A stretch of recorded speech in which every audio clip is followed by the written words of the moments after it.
Assalamualaikum warahmatullahi wabarakatuh. Kembali lagi bersama saya Raja Dahroni, Direktur Gurindam Research Center dalam program Ngopi-Ngopi, ngobrol virtual bersama Bupati Lingga, Bang Aliaswelo. Terima kasih. Izinkan saya menyapanya terlebih dahulu. Gimana Bang? Kabarnya? Assalamualaikum warahmatullahi wabarakatuh. Waalaikumsalam warahmatullahi wabarakatuh. Alhamdulillah. Baik-baik. Wajahnya tampak semakin ceria gitu ya. Selalu semangat. Dan sebelumnya kami mengucapkan selamat tahun baru Hijriah ya. Dan ini mungkin ada kaitannya dengan hijrahnya Bang Awi ke Kabupaten Bintan. Amin, ya. amin. Nah, warga net dimanapun berada, kami mohon maaf karena ada kendala teknis, kita terpaksa menggeser waktu ya.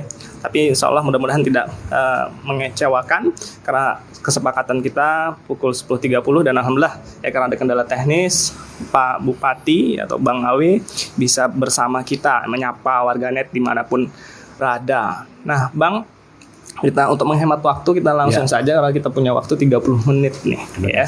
Bang Awi dalam perjalanan politiknya kan relatif banyak ya bikin kejutan-kejutan. Kejutan terakhir ini adalah memutuskan ya maju di Pilkada Bintan ya, gitu ya kan. Padahal kita tahu di Kabupaten Lingga kan sebenarnya masih ada satu periode lagi. Dan kemarin kan berbeda dengan foto-foto dengan politisi Nasdem lainnya, ya kan. Biasa foto ada SK dan lain sebagainya. Sehingga kalau kami lihat di lini masa media sosial, itu cuma foto-foto nggak ada SK-nya gitu kan. Nah kita coba membincangkan itu sebenarnya ini gimmick politik atau memang serius kan, ini publik pengen tahu gimana Bang? Bismillah, semuanya sangat serius sekali. Sangat serius sekali Bang ya. Sangat serius. Nah Nasdem kan dari 25 kursi kalau tidak keliru kan ada 4. Nah kalau kita lihat aturan perundang-undangannya butuh minimal 5 ya. 5. Nah, gimana komunikasi ya? Apa udah clear dengan ya kalau dilihat kan ada Hanura dan PAN ya. Itu gimana? Udah clear apakah udah keluar SK-nya atau bagaimana? Insya Allah untuk persyaratan 5 kursi minimal itu sudah terpenuhi. Alhamdulillah. Sudah terpenuhi ya. Tapi kita perlu membangun sinergitas, kemudian membangun koalisi dengan yang lainnya. Ya. Alhamdulillah itu terus berproses. Giliran nanti semua akan terbaca. Oke, terbaca. Bang, kan ada setelah digembar-gemborkan, kami udah terjawab tadi bahwa Abang serius nih maju di Pilkada Bintan. Kan tentu ada 2 momentum yang harus biasanya lazim dilakukan, yaitu momentum deklarasi dan momentum pendaftaran pasangan calon yang kalau tidak keliru kan 4 sampai 6 September. Nah, kalau kami boleh tahu kapan Abang akan mendeklarasikan diri nih dengan Pak Dalmasri dan kapan pula mendaftarkan, karena ini memang kejutan luar biasa bagi warga Bintan. Saya ini orangnya sangat sederhana sekali, tidak perlu proses-proses yang seperti ritual misalnya. Selalu canda-canda saya. Apa begitu penting sebuah deklarasi? Oh begitu. Jadi saya melihatnya itu sebagai bumbu-bumbu sah-sah saja. Tapi kalau saya nanti saatnya dibuka, insya Allah Bismillah kami langsung mendaftar. Oh langsung di awal atau terakhir nih? Itu menyesuaikan. Oh menyesuaikan. Oke. Nah kalau kita lihat ya, dari pemberitaan yang ada, pendamping Abang kan adalah wakil Bupati Bintan. Pak Dalmasri Sam. Publik banyak bertanya-tanya ya, kenapa kok Pak Dalmasri mau ya? Mungkin bisa diceritakan siapa yang merisik terlebih dahulu nih kan kalau dalam istilah pernikahan Melayu ya, ini ada merisik terlebih dahulu gitu ya. Jadi siapa yang sebenarnya merisik terlebih dahulu, atau paling tidak sejarah kronologis singkat lah gitu kan, karena memang ya kan kalau kita tahu selama ini Pak Dalmasri muncul sebagai calon Bintan 1 juga gitu ya. Bang Awi juga memunculkan diri sebagai calon Bintan 1. Nah mungkin kronologisnya tuh gimana gitu kok bisa pasangan yang di luar dugaan ini lalu membuat kejutan gitu ya. Begitu ya. Iya, kejutan ya, karena Semua tuh mengalir aja. mengalir. Tidak ada sesuatu yang istimewa karena pilkada itu kan merupakan ruang yang sangat terbuka sekali. Ya. Artinya ketika seseorang atau pasangan calon memiliki persyaratan tertentu, ya silakan. Jadi tidak ada batas-batas, tidak ada sekat-sekat ruang, tidak ada harus putra daerah, tidak ada suku, tidak ada tua muda. Semuanya punya kesempatan untuk berkompetisi di situ. Ya. Dan ini mengalir saja karena memang tokoh-tokoh partai, karena persyaratannya kan melalui mekanisme dukungan partai politik. Jadi banyak tokoh-tokoh partai itu memang punya kemampuan yang pantas untuk maju dalam pilkada. Ya. Tokoh-tokoh partai, tokoh-tokoh masyarakat. Di Bintan itu sangat banyak sekali tokoh-tokoh itu. Ya. Dan dalam perspektif saya, tokoh-tokoh itu memang sudah layak pantas. Begitu juga ketika saya mencoba untuk mengikuti kontestasi di situ, bukan tiba-tiba prosesnya. Kapan tuh Bang kalau boleh ditarik dari ke belakang lagi, tahun 2005 saya pernah ikut pencalonan di Bintan. tahu? Bintan. Justru pada saat itu saya masih ketua DPRD Kabupaten Lingga. Nah itu kemudian pada tahun 2005 itu dengan kapasitas saya yang masih terbatas, kemudian membangun jaring politik juga masih terbatas, di daerah-daerah tertentu di Bintan justru saya sebagai pemenang. Ya. Bahkan di daerah yang tidak pernah saya tempuh sekali, saya mendapat suara yang luar biasa. Contoh Tembelan. Ya, ya. Kemudian di Bintan Buyu, di Tanah Merah, saya menang telak di situ. Oh, ya. Nah ini mengingatkan saya bahwa memang kalau kita memang fokus serius, Ya. kemudian ketika masyarakat memang menghendaki, memang ini semua jadi. Kemudian begitu juga saya dengan saudara saya Dalmasri, ini bukan secara kebetulan. Ya, Bang. Kami memang berangkat dari akar basis yang sama, artinya pertemanan, kemudian terjun ke dunia yang mengarah politik dimulai dari OKP. Kami sama-sama di basis OKP, kemudian di garis politik juga sama, kami sama-sama pernah di Golkar. Iya, iya. Nah, kemudian dalam perjalanan waktu memang saya lihat saudara Darmasri memang punya kemampuan, dan wajar ketika masyarakat menghendaki dia menjadi pimpin atau apa-apa gitu. Dan ketika saya juga turun maupun tim saya turun, suara di pasar itu memang kuat sekali. Ya. Ke arah Darmasri, kemudian ada juga figur dari Pak Hazalik misalnya, kemudian ada juga tokoh Ibu Hesti misalnya. Ini muncul semua ke permukaan itu. Jadi ketika kami sadar bahwa bukan hanya keinginan kami, tapi juga harus ada komitmen partai di situ, kepentingan partai di situ. Nah, bertemu. Ya. Jadi dalam satu ini partai punya persepsi yang sama bahwa ini barangkali paket yang paling pas. Nah, kita jalani. Saya tidak ada hal-hal yang begitu susah, apalagi dalam konsep kepemimpinan kan semua harus dijalani secara terbuka. Ya. Jadi saling menerima apa semua, plus minusnya, inilah sinergitas. Saya tidak susah untuk menyesuaikan ke arah seperti itu. Oke. Nah, publik warganet dimanapun berada, saya pikir sudah jelas ya. Ini serius ya, langsung dari lisan Bang Awe ya. Kita tidak berdebat lagi nanti di media sosial antara serius atau ini gimmick politik gitu ya. Politik.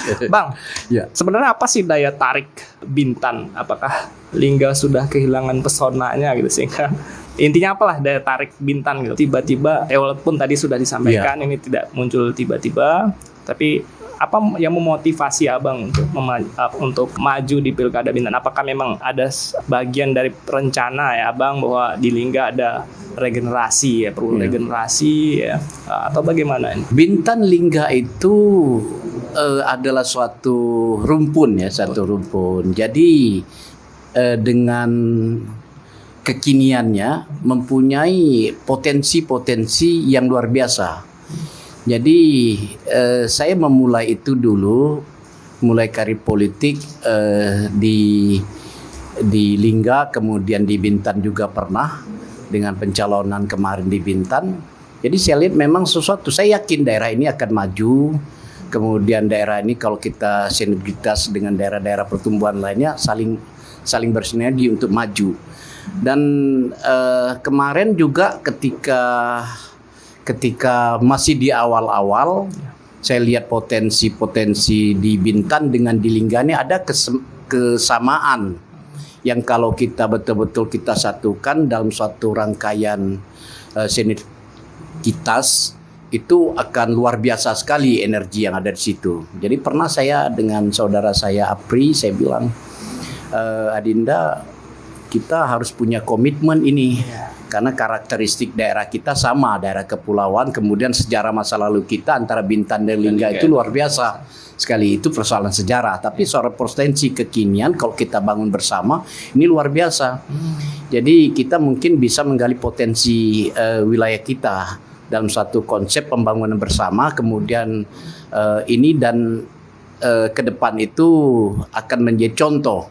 Jadi sebagai satu pilihan kami waktu itu saya tawarkan kepada Bintan melalui saudara Apri, Dinda, kita mungkin perlu menyatukan wilayah laut. Saya melihat dalam perspektif begitu. Itu konsep kebaharian betul-betul kita kemas di situ. Apalagi sampai hari ini warga-warga kita kadang-kadang berbenturan kepentingan di situ sampai berdarah-darah, saling bakar-bakar, benar-benar tangkap. Nah, mengapa tidak kita satukan pada hari ini? Jadi kita garap di hulu, kemudian di hilirisasinya kita juga dalam satu ini potensi laut kita kan luar biasa. Kalau wilayah tangkap Bintan dengan wilayah tangkap Lingga disatukan, nah ini mengolah laut itu luar biasa. Dari sisi ide gagasan, beliau setuju dan beliau sepakat ketika kami tindak lanjuti bersama melalui kerangka acuan teknisnya, detailnya antara dinas. Di situ ada masih belum ada matching sampai hari ini. Dan itu sangat saya sayangkan. Oleh sebab itu saya tidak main-main dengan gagasan saya. Lalu kita ke daerah lain, dengan wilayah Tanjung Jabung Timur di Provinsi Jambi, dan itu berjalan. Dan sampai hari ini alhamdulillah, lihatlah Lingga hari ini kami betul-betul serius dengan ide gagasan saya itu, kami kemas itu menjadi betul-betul hilirisasi, membangun pabrikasi di sana, pengolahan tepung ikan, kemudian pengolahan pakan ikan, kemudian sekarang kami sudah mengembangkan nelayan kami dengan kekuatan lain kami, membarui pola-pola tangkap kami tidak hanya dengan bahan-bahan kami sudah mengembangkan dengan teknologi matahari. Jadi insya Allah pada tahun ini itu akan terrealisir di sana. Itu sangat murah sekali dengan terbantu sekali lain, tidak tergantung lagi bahan bakar BBM itu. Oke. Bang, ini arah pembangunannya barangkali demikian sebagai satu garis besarnya seperti contoh itu salah satu contoh. Kemudian Lingga juga mempunyai potensi air yang sangat luar biasa. Kita tawarkan juga ke Batam, ke Bintan. Nah, kemana air kami itu kan sampai hari ini ke laut semua. Kita manfaatkan sebagai bahan baku, air baku di sana kita alirkan ke Bintan atau ke Tanjung Pinang dan Batam. Ini suatu kalau kita membangun sinergitas. Jadi intinya spirit sinergitas tadi. Spiritnya di situ. Bintan akan lebih maju. Bang, tadi saya sempat ada tim di bawah, saya juga sempat turun ke bawah. Semasa Abang jadi Bupati Lingga ini kan, saya dapat info juga Yang pertama, Abang ini nggak begitu, kepala daerah nggak begitu protokoler dan bocorannya nggak setiap perjalanan dinas, nggak pernah mau menggunakan SPPD atau katakanlah uang APBD gitu. Ini padahal itu kan hak. Ada hak di situ. Seorang kepala daerah gitu ya. Nah, apa alasannya nih, Bang? Ada juga kita gunakan, tapi dalam kapasitas kecil. Artinya saya tidak menggunakan maksimal. Artinya terlalu capek bagi saya untuk mengurus hal-hal yang begitu. Kadang-kadang karena saya selalu pergi sendiri. Selalu pergi sendiri. Nah, ini mungkin karena kesibukan atau apa semua lebih baik udahlah. Kemudian pilihan saya juga Untuk acara-acara tentu baru saya bawa-bawa ajudan atau bawa-bawa pembantu lah untuk mengurus administrasi, pertemuan-pertemuan dengan presiden, kepresidenan atau lain sebagainya. Jadi juga saya sangat orangnya sangat simpel sekali, tidak terlalu protokoler dan semuanya sederhana saja. Misalnya kalau nginap pun di hotel-hotel yang biasa aja kelas-kelas 200 ribuan gitu. Nah, nginap kan begitu, cukup bagi saya itu. Jadi kadang-kadang ada kesempatan-kesempatan lain masih juga menggunakan SPPD ada gitu. Cuma jumlahnya memang terbatas. Untuk nginap cukuplah di hotel-hotel biasa saja. Kemudian naik Gojek biasa saja. Tidak terlalu terbebani saya dengan hal-hal itu. Oke. Bang, kita sama-sama tahu ya, ini kan isu yang menarik itu kan adalah resesi ekonomi ya. Untuk Kepulauan Riau minus 5%, ya kan. Sumatera ya juga paling juara, tapi juaranya paling akhir gitu ya. Ini untuk konteks kekeprian. Nah, tentu efeknya ya ada di kabupaten kota, salah satu di antaranya Bintan. Bintan kan kita tahu bahwa ya di samping yang lainnya ada potensi pariwisata yang hari ini ya Bintan Lagoy Resort ya itu kan ada memecat, ada wacana ya untuk memecat karyawan dan memang ya mati suri ya kondisi pandemi gini. Nah, apa gagasan Abang ya kalau memang nanti setelah pendaftaran paslon ya yang mungkin akan Abang bawa, karena memang ya banyak di Bintan kan ada cukup banyak ya isu, salah satu yang paling krusial adalah isu ekonomi ini. Nah, apa yang Abang rencanakan atau planning kan terhadap persoalan resesi ekonomi yang memang menimpa secara nasional ya, provinsi mungkin kabupaten kota. Ya. Kita harus berani melakukan redesign tentang pembangunan atau pergeseran paradigma pembangunan. Yang selama ini orang selalu beranggapan bahwa ketika kita membangun pariwisata itu tidak akan terjadi resesi ekonomi. Buktinya teori itu sekarang kita lihat kenyataannya justru berbalik.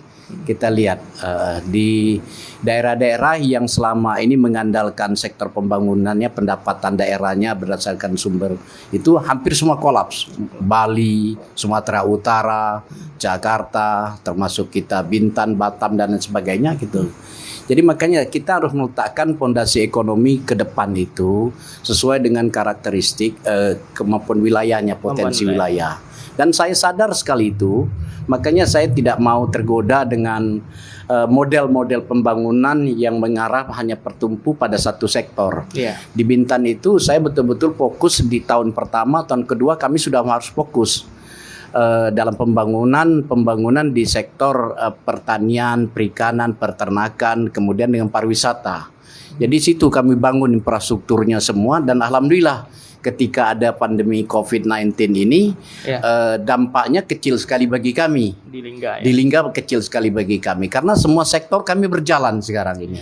Sektor pariwisata juga ada orang yang tertarik membangun investasi di situ. Nah, lihat Katang Bidara yang baru-baru ini dikunjungi oleh Bapak Kepala Staf Presiden.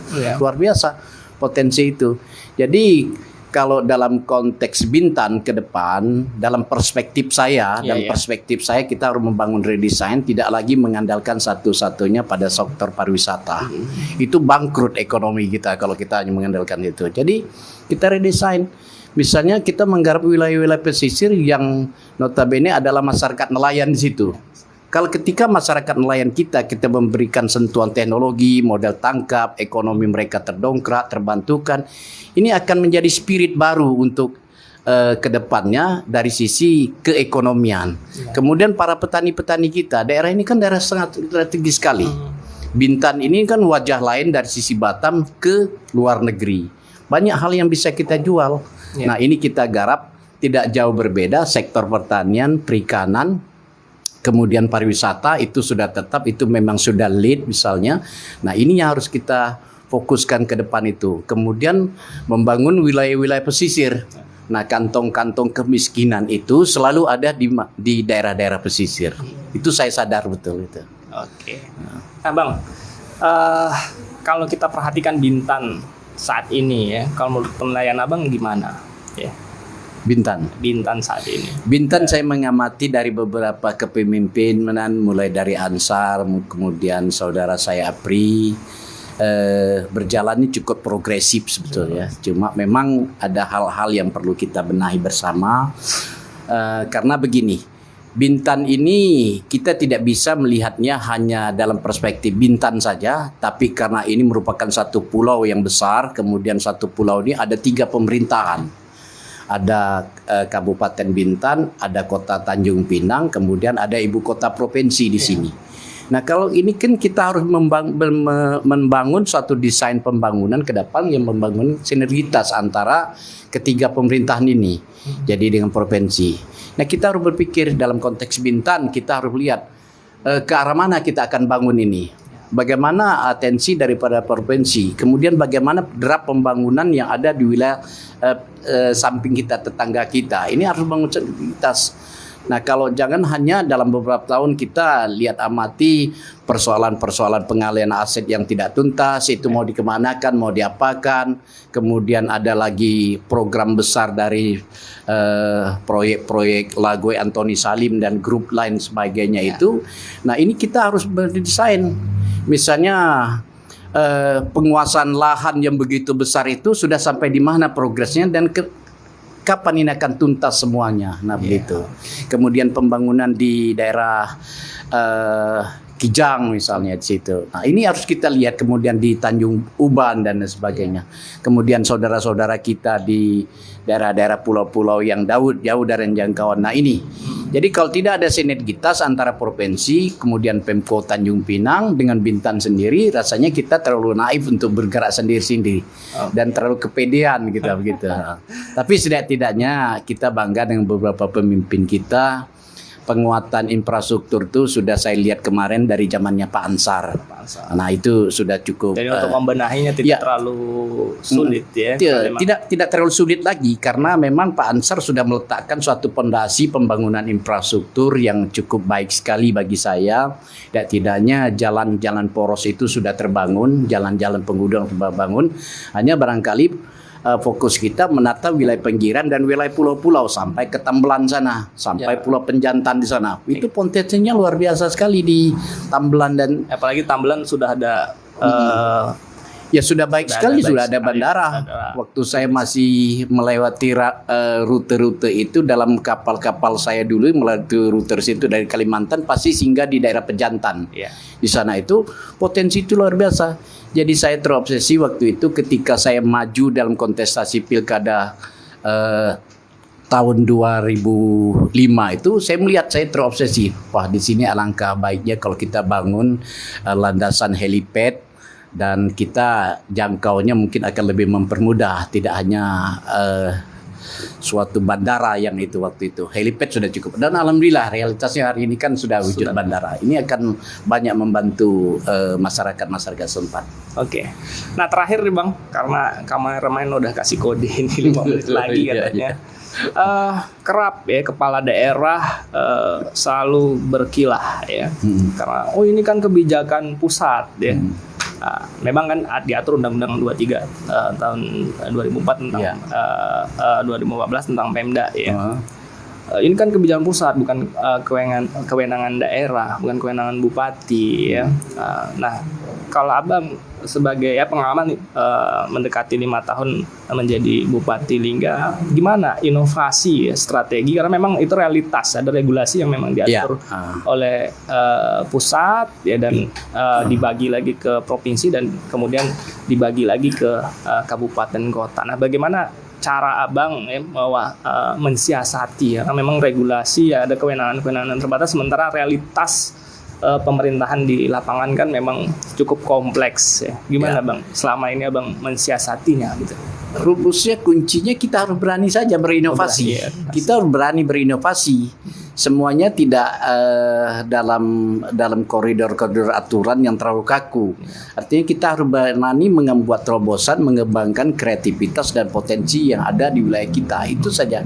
Karena kuncinya berhasil kita mengolah itu, ekonomi terdongkrak. Kita tidak membenturkan pada aturan-aturan regulasi. Yang paling penting kita harus memberikan semua fasilitas dan kemudahan bagaimana semua bisa berproses dengan mudah, cepat dan tidak bermasalah. Itu saja saya rasa begitu. Dan itu sudah dilakukan Dan itu kita sudah lakukan dan sudah kita mulai. Jadi kalau ada sinisme orang mengatakan Lingga hari ini dengan segala sinismenya, coba lihat wajah Lingga hari ini, saya merasa itu. Makanya saya sudah punya cukup alasan untuk meninggalkan Lingga ketika semua infrastruktur kemudian kaderisasi kepemimpinan sudah saya siapkan. Oke. Bang, terakhir mungkin ada yang mau disampaikan terkait majunya Abang di Pilkada Bintan barangkali, dan apalah yang mungkin penting ya menurut Abang untuk disampaikan ke warganet, silakan. Oh ya, terima kasih. Setidak-tidaknya dukungan dari masyarakat yang tersporadis atau yang muncul ke permukaan ini suatu apresiasi bagi saya dan memotivasi saya untuk betul-betul yakin pada pilihan saya untuk maju dalam kontestasi pilkada ada suatu pilihan yang tepat. Kemudian nanti dalam perjalanannya saya yakin bahwa hanya satu saja, ketika masyarakat berenggak maka akan lahir kepemimpinan yang baik untuk memimpin Bintan di masa depan. Terima kasih. Baik warganet dimanapun berada, demikian perbincangan saya sama Bang alias Welo ya.